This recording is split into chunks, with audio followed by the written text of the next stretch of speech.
Welcome to another episode of The Brand Called You, a podcast and podcast show that brings you leadership lessons, knowledge, experience, and wisdom from thousands of successful individuals from around the world. I'm your host, Ashutosh Garg, and today I'm delighted to welcome an accomplished professional and an entrepreneur from Virginia, USA, Mr. John Hewitt. John, welcome to the show. Thank you for having me. John is the Chief Executive Officer of Loyalty Brands. Earlier, he has founded two of the largest tax preparation companies in the United States, Jackson Hewitt and Liberty Tax. He's a renowned American entrepreneur who has made a significant impact in the business world through his innovative ideas and strategic thinking, and he has been recognized and felicitated several times. So, John, before we talk Loyalty Brands, tell me about your own amazing journey from taxation to branding. Yes, I'll take you back to when I started 54 years ago. I was a student at the University of Buffalo, and I took an H&R Block tax course at the direction of my father, who wanted to start a tax business. And I loved it. It was the most interesting course I'd ever taken. And that January, I started working for H&R Block. 12 years later, I was running 250 H&R Block locations. And my dad, who was a CFO of a public company at the time, bought one of the first apples by mail. So there weren't even 50,000 apples in the country. And he liked the apple better than the mainframe that was running his public company. So we decided that we should put the tax system on this desktop. So in 1981, I joined him, and we both left our jobs and built the first tax software for an Apple computer. Wow. No one wanted it. It was way ahead of its time. Tried to sell it to H&R Block, and they said, people ask us why we don't computerize. We say, we tried it, customers don't care, we're never going to computerize. So there was not a vision back then of what computers have done in the last 42 years. So got lucky, and I found a company here in Virginia Beach called Mel Jackson Tax Service. The biggest luck was that the offices weren't in Buffalo, and the weather's a lot nicer in Virginia Beach than Buffalo. So I moved my family down to Virginia Beach in August of 1982. We merged the two companies, the tax company and the software company, and changed the name to Jackson Hewitt. Built it for 15 years and sold it for $483 million. Wow. So today, Jackson Hewitt became a $1 billion company, and it's now has 6,000 locations, the 23rd largest franchise chain in the country. So that was my first venture. And after selling it in 97, I had a 3-year non-compete. But the non-compete didn't cover Canada because Jackson Hewitt didn't have any offices in Canada. And because Buffalo is on the border of Canada, and I grew up there, I knew the Canadian tax system. So we opened Liberty Tax in Canada. And within 3 years, did the same thing, became one of the top 100 retail chains in the United States. I'm sorry, in Canada. Now I'd done it in Canada and the United States. And when my non-compete ended in 2000, came back to the United States, and now I had to compete against my own name and my own software and my own system at Jackson Hewitt. And yet, not only did we grow faster than Jackson Hewitt, we grew faster than them and H&R Block combined. We opened 4 offices in 12 years, top 10 fastest growing franchisor ever. And again, public company, again, worth $500 million. Again, I sold my stock. And then we founded Loyalty Brands. And Loyalty Brands is an umbrella of 8 different franchisors. Fascinating. And you seem to be have the ability to grow from zero to $500 million in a few years. How did you manage to grow Loyalty Brand from 0 to 9 brands in such a short period of time? And what were some of your learnings and challenges? Yeah, well, first of all, if you build brands and then get a chance to start it all over again. I built a $500 million brand, and then I got chance to start it all over again. And then I got a chance to start. If you're not a lot better the second time and the third time, you have to be an idiot. So I took all the lessons learned in my first two ventures and have used them in building loyalty brands. And so there's just so many lessons that I've learned over the years that are essential in building infrastructure and income. The toughest thing in growing a huge company is managing the income versus infrastructure. You can't have too much infrastructure or you go bankrupt, and you can't have too much growth in revenue or without infrastructure, or you fail for lack of great service. So managing those two things, the growth of the income and the growth of customers versus the growth of infrastructure, is the key difficulty in building out a huge business. Very interesting. And what sets loyalty brands apart from other franchisee businesses? We do a couple of things different. There are in this country, there are over 60 different conglomerates like we do, where they have a number of franchise brands. And what we bring to the table is two different things that they typically don't. Number one is we provide mentorship to our franchisors. And the reason we call it loyalty brands is I have so much experience, people that have come to work for me. I mean, one of my guys has been with me 53 years. We have 3 that have been with me 35, 5 that have been with me 30, 4 that have been with me 25, and 5 that have been with me 20. So we just have a huge experienced staff that's available to counsel young emerging brands and help them go through the path. So that's one of the advantages, that we bring so much franchise experience. Secondly, we have brought in so many franchisees in my career. I brought in now 5,200 franchisees, and those 5,200 franchisees have had hundreds of thousands of employees. So wherever you go in this country, or Canada, in the United States or Canada, there is with a population of more than 50,000 people, there's a Jackson Hewitt and a Liberty office, H&R Block office, and there are people all over these countries that know my style and are interested in working for us. So they are acquiring or they're acquiring our other brands, or they're using them for services, or they're recommending them, and so or their employees. So it enables us to do something. There's almost no one that's ever built out that many offices. I built out 10,000 offices. The only person, 2 of the top 100 retail chains in the country. So I just have a lot of people everywhere that are interested in joining us and being part of our growth. Amazing. And as an outsider, when I look at the US, franchising has been an amazing way businesses have grown.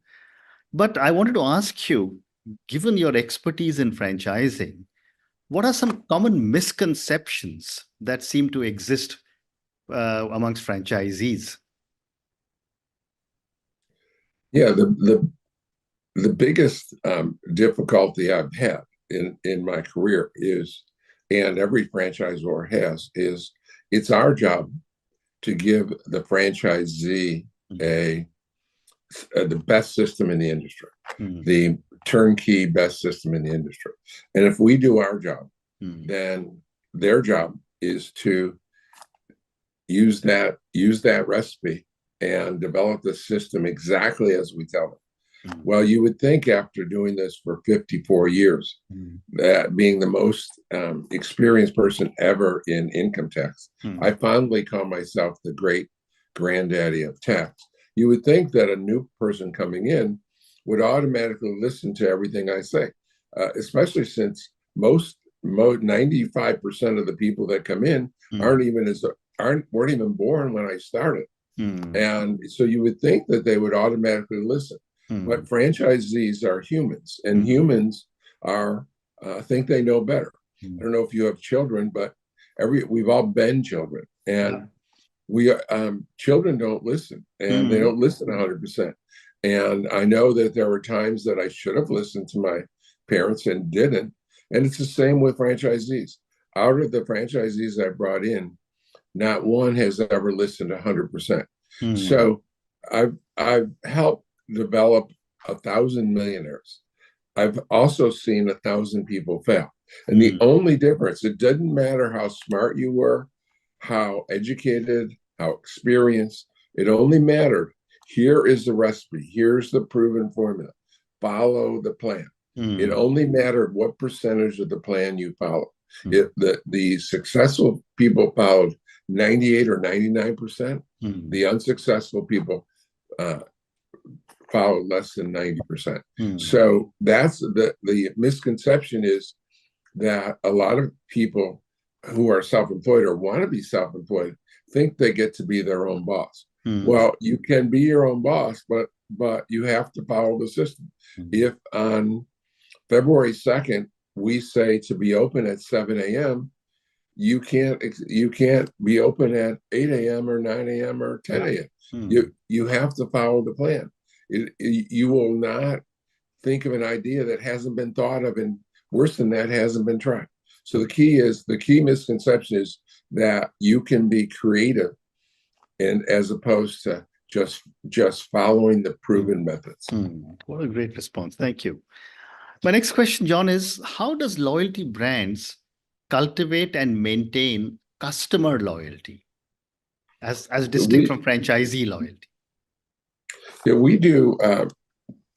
We understand that we have to differentiate. Hmm. That in our industry, even the largest competitor, H&R Block, only has a 13% market share. Hmm. But everyone in the United States, 80 or 90%, can know the name. It's a household name. Hmm. So when we go into a market, we're competing against a household name. Hmm. And so we have to do things different. If David had gone onto the field against Goliath and he wore the same shield, same armor, same sword, there would not be a David and Goliath story. He would Right. have been the 187th guy killed by Goliath. Hmm. So he had to do something different. And so one of our differentiators that's very important is after the customer's been in, 2 days later, we call them and ask them how we did for them. And that results in three major advantages. Number one is customers love to be called and asked. Hmm. And so it improves our retention rate. More customers return the next year Hmm. after we call them. What we've learned is, secondly, is our tax preparers aren't good at asking for referrals. Hmm. And so when we make the call, 95% of the people are say, yeah, they did a great job. Hmm. And so this very personal person making the call asks for a referral. So it improves our referral rate impressively. Hmm. And then thirdly, not every employee is a great employee. You're Hmm. going to have people that either need retraining or they need to go find somewhere else to be extraordinary because they're not extraordinary here. So we get to improve during the season instead of waiting to the end of the season to get the results. And so the way we ensure that our customers are happy is we call them. Very interesting. Thank you. Great response. My next question is on technology, John. I mean, when you started uh, 5 decades ago, I'm sure there was a lot of paperwork involved. And yet you were just telling me that you and your father were amongst the early movers to try and put everything, tax returns on the computer. My question is, in today's day and age, how important is technology in your operation and the growth of franchisees? Technology has, like in many industries, become kind of generic, Mm-hmm. right? There are today when I remember when I started in 1981, there was no technology for a desktop. We created that. Today, there are a dozen different waste brands, or I'm sorry, software programs. So it's important to have a brand that is quality.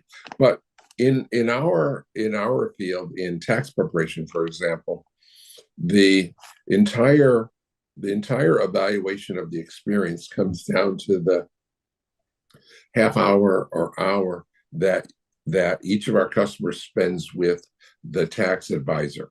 So that's the key. There's a lot, and an important part of the tax advisor being competent is the software, and the software acts as it can generate questions and guide the preparer through to doing a thorough interview and a thorough assessment of the customer.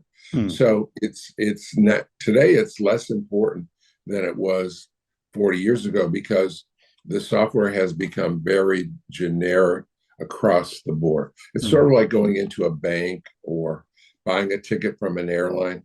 They're pretty much similar software to across the tax preparation space. The key is that interview with the customer and the tax advisor. Very interesting. My next question is that what advice would you give to someone looking to buy a franchise? Yeah, that's very, very important, because most people don't understand that in the United States, there are the International Franchise Association, which is a premier organization of franchisors, has 4,000 franchisors. And to be in the top 50% of all franchisors, you only have to have 20 locations. Oh. So half of the franchisors in this country have less than 20 locations. Wow. So there are a lot of franchisors that fail. And so you have to be careful and select a quality franchisor. The key element in my experience of what differentiates a great franchisor from a poor franchisor is the desire to have happy, successful franchisees. It's very simple. It comes down to 3 words: happy, successful franchisees. So you need to find a franchise system that is fanatically, obsessively focused on creating happy, successful franchisees. Most franchisors have the opposite. Their goal is to have a happy, successful franchisor. So if our franchisees are happy and successful, we can't stop growing. We're going to grow exponentially. If they're not, we can't grow. And so the key is to look for a franchisor that understands the importance of the success of the franchisee. It's more important than the success of the franchisor. Without that, you have no success. Well said. Well said. I've got time for 2 more questions for you. My next question is, given all the work that you've done in the world of franchising, can you share a particularly inspiring success story of one of your franchisees?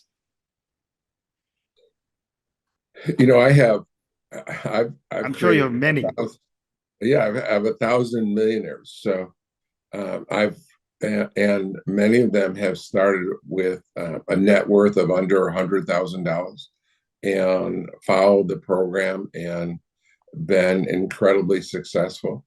There's just so many. It'd be hard to pick one.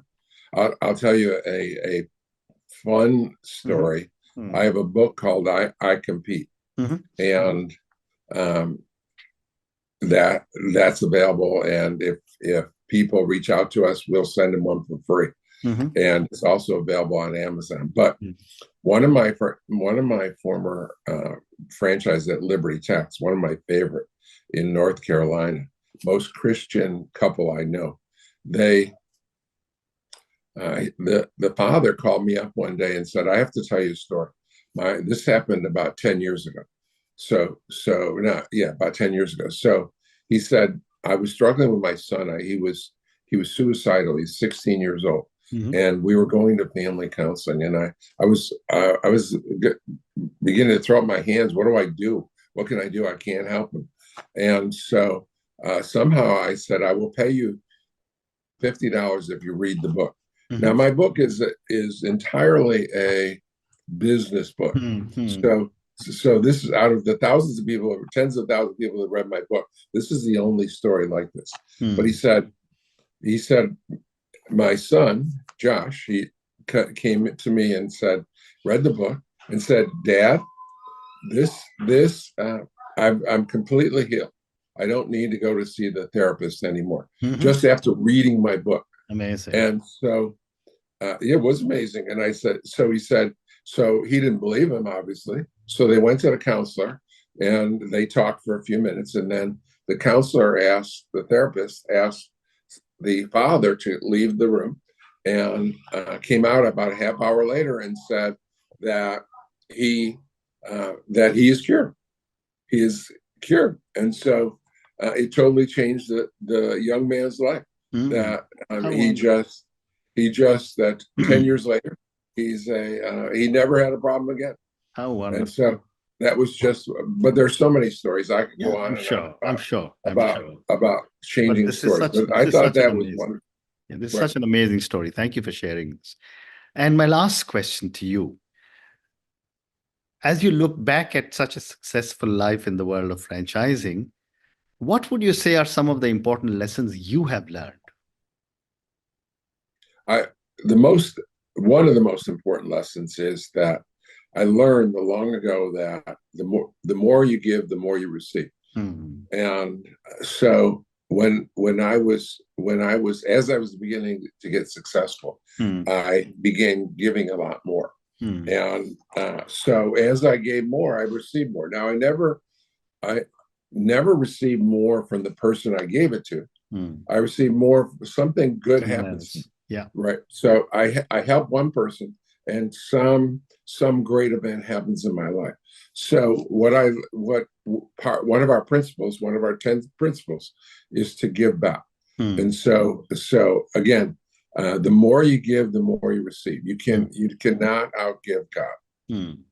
Very interesting. And on that note, John, and your amazing lessons, I love the comment you make about what makes a franchisee successful, and the 3 words you told me was happy, successful franchisee. And your big lesson that you have learned through life is the more you give, the more you receive. Thank you so much for talking to me about your own amazing journey. Thank you for talking to me about loyalty brands and all the amazing work you are doing in the world of franchising. Thank you for speaking to me, and good luck. Thank you. Have a great day. My pleasure. Thank you for listening to the Brand Called You videocast and podcast, a platform that brings you knowledge, experience, and wisdom of hundreds of successful individuals from around the world. Do visit our website www.tbcy.in to watch and listen to the stories of many more individuals. You can also follow us on YouTube, Facebook, Instagram, and Twitter. Just search for the Brand Called You.